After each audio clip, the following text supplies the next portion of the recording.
আসসালামু আলাইকুম। আপনারা ফার্মে মুরগি ওঠার আগে যে জিনিসটি খেয়াল করবেন, আপনাদের ফার্মে কোনো গর্ত আছে কিনা সেটা ভালো করে চেক করবেন। তাছাড়া আপনাদের ফার্মে বিরাট বড় ক্ষতি হতে পারে। যেমন আমার ফার্মে এই যে দেখেন গর্ত, দেখছেন গর্ত, এই যে একটা গর্ত। পাড়াতে পাড়াতে দেখবেন যে আপনাদের ফার্মে গর্ত আছে না। যদি এরকম গর্ত থাকে, তাছাড়া আপনারা এই গর্তগুলি বন্ধ করে দিবেন। যদি বন্ধ করে না দেন এই গর্তগুলি, তাছাড়া ইঁদুর এসে এই গর্তর ভিতর দিয়ে আপনাদের বাচ্চা টেনে টেনে নিয়ে যাবে। এই দেখেন, এই যে আমি এখানে পাড়া দিছি, এখানে একটা দেখা যাইতেছে গর্তর মতন। দেখেন, যে জায়গায় ফার্ম একটু পুরানো হয়ে গেলে, মাটি দুর্বল থাকলে, পাকা দুর্বল থাকলে যে এরকম গর্ত হয়ে যায়। তো আপনারা এই গর্তগুলি সুন্দর করে বন্ধ করে দেবেন।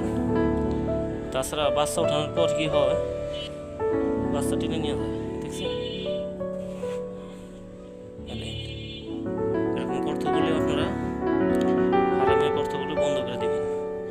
বন্ধ করে না দিলে এই গর্ত নিচ দিয়ে বাচ্চা একটা একটা করে টাইনে নিয়ে যায় বোকা ইন্দুরে, তাতে আপনাদের বাচ্চা অনেক কমে যাবে। ইন্দুর কখনো এই উপর দিয়ে আইসে বাচ্চা ধরে না বা বাচ্চা নেয়ও না। এই উপর দিয়ে আইসে ইন্দুর কখনো বাচ্চা নেয় না।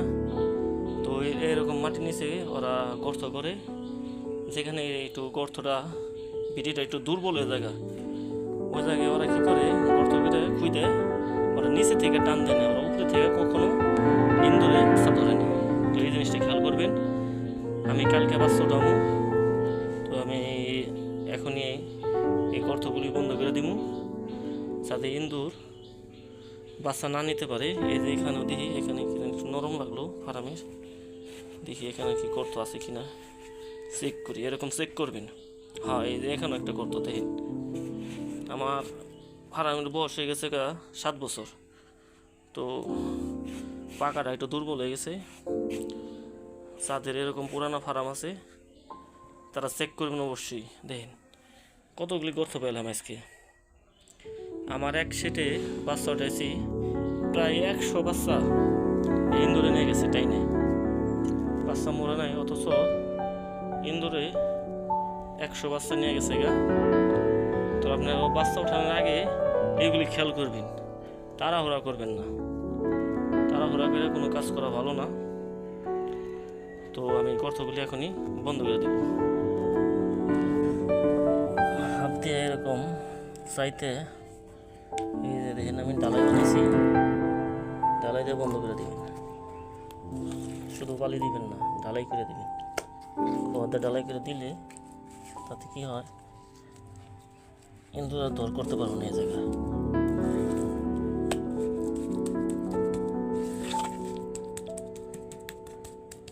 হয়ে গেছে গা।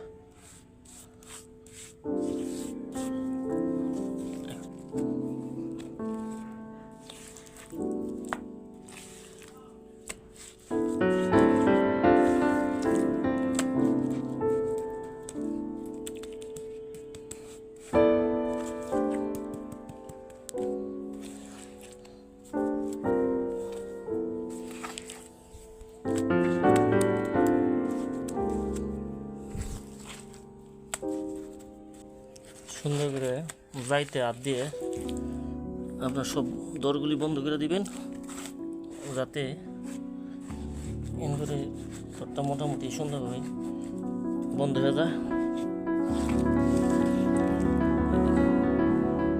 সব বন্ধ করে দেবেন সুন্দর করে।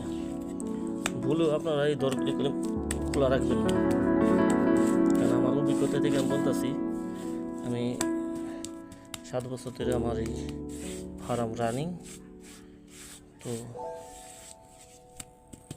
যতটুকু সম্ভব তথানি আপনাদেরকে আমি বোঝানোর চেষ্টা করব। অনেকটা একটু কড়া করে দিবেন যেন মজবুত হয়। দেখেন আমি সুন্দর করে গর্তগুলি বন্ধ করে দিছি। আমার এই ভিডিওটা সকল ভাইদের জন্য। দেখানোর উদ্দেশ্য করে যে কখনো অলসতা দেখাইবেন না, কাজ ঠিক মতন করবেন, তাতে আপনাদের ভালো হবে। পুরাতন নতুন ভাইরা সবার এই জিনিসটি খেয়াল করে রাখবেন যে নিচের গর্ত কোনো সময় মানে গর্ত রাখবেন না। গর্ত হলে গর্ত বন্ধ করে দেবেন বাচ্চা ওঠার আগে, তাছাড়া করলে বিরাট বড় ক্ষতি হয়ে যাবো ফার্মের। ইন্দুর কী পরিমাণ যে বাচ্চা খায় সেটা আমার সাথে হয়েছিল, তাই আমি আমার অভিজ্ঞতা থেকে বললাম যে আপনারা কখনো গর্ত অলসতার কারণে খোলা রাখবেন না, বন্ধ করে দিবেন। তো আজ এই পর্যন্তই। আল্লাহ হাফেজ।